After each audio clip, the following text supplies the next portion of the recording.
रब्बुल इज्जत अपने महबूब का मिलाद पढ़ रहा है। ए मुसलमानों, हम अपनी किस्मत पर जितना नाज करें कम है कि आज अल्लाह रब्बुल इज्जत ने अपने महबूब पाक सल्लल्लाहु ताला अलैहि वसल्लम के सदक़े तवस्सुल से तुम्हें मिलाद करने का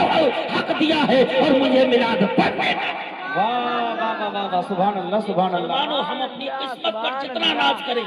कम है, क्योंकि सबसे पहले अगर किसी ने मिलाद पढ़ा है वो खालिके कायनात ने मिलाद पढ़ा है, वो भी इस शान से मिलाद पढ़ा है। कुरान पाक गवाही दे रहा है, कुरान के नस से साबित है, नस से कतई इस बात की दलील है कि सबसे पहले अल्लाह रब्बुल इज्जत ने अपने महबूब का मिलाद मनाया है। सबसे पहले अल्लाह रब्बुल इज्जत ने अपने महबूब का मिलाद पढ़ा है। आलम अरवाह में तमाम अंबिया, तमाम रसूलों, तमाम पैगंबरों को जमा फरमाया और जमा करने के बाद में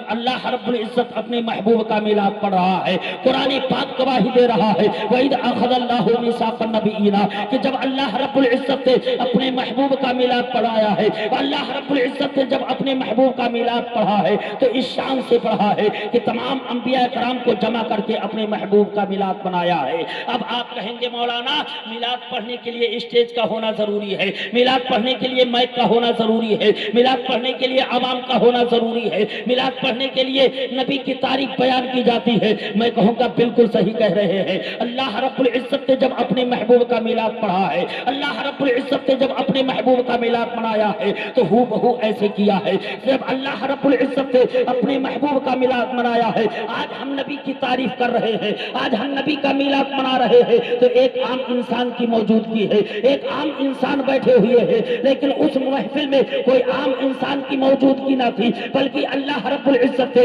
उन सामईन में हजरत आदम को बुलाया था, अल्लाह रब्बुल इज्जत ने उन सामईन में हजरत दाऊद को बुलाया था, अल्लाह रब्बुल इज्जत ने उन सामईन में हजरत ज़करिया को बुलाया था, अल्लाह रब्बुल इज्जत ने उन सामईन में हजरत यहया को बुलाया था, अल्लाह रब्बुल इज्जत ने उन सामईन में हजरत सुलेमान को बुलाया था, अल्लाह रब्बुल इज्जत ने उन सामईन में हजरत यूसुफ को बुलाया था, अल्लाह रब्बुल इज्जत ने उन सामईन में हजरत इब्राहिम खलीलुल्लाह को बुलाया था, अल्लाह रब्बुल इज्जत ने उन सामईन में हजरत इस्माइल ज़बीहुल्लाह को बुलाया था, अल्लाह रब्बुल इज्जत ने उन सामईन में हजरत मूसा कलीमुल्लाह को बुलाया था, अल्लाह रब्बुल इज्जत ने उन सामईन में हजरत ईसा रूहुल्लाह को बुलाया था और दीगर अंबिया कराम का मजमा इकट्ठा फरमा करके अल्लाह रब्बुल इज्जत अपने महबूब का मिलाद पढ़ रहा है, अल्लाह रब्बुल इज्जत अपने महबूब का मिलाद बना रहा है। क्योंकि रब्बे काबा ये जानता था कि कल जब मेरा महबूब पैदा हो जाएगा, कल जब मेरा महबूब इस दुनिया में पैदा होगा, तो जब मेरे महबूब के मानने वाले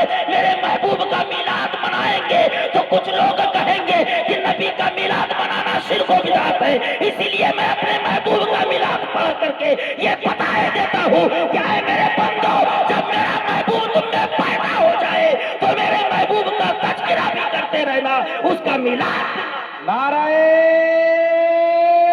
तकबीर, नाराए रिसालत, हजरत अल्लामा मौलाना आशिकुल कादिर साहब। सुभान अल्लाह सुभान अल्लाह सुभान अल्लाह सुभान अल्लाह, माशाअल्लाह। अल्लाह रब्बुल इज्जत अपने महबूब का मिलाद पढ़ रहा है, कि शान से पढ़ रहा है, और यहीं पे बस नहीं है, आगे अल्लाह रब्बुल इज्जत इरशाद फरमाता है, क़ाल अअक़ररतुम, क्या तुम लोगों ने इकरार कर लिया, तुम मेरे महबूब का मिलाद मनाओगे कि नहीं मनाओगे, माना कि नहीं माना। अल्लाह रब्बुल इज्जत अंबिया कराम से फरमा रहा है, ऐ मेरे रसूलों, ऐ मेरे पैगंबरों, ऐ मेरे नबियों, ये बताओ, क़ाल अअक़ररतुम, क्या तुम लोगों ने इकरार कर लिया। अंबिया कराम से फरमाया जा रहा है, अंबिया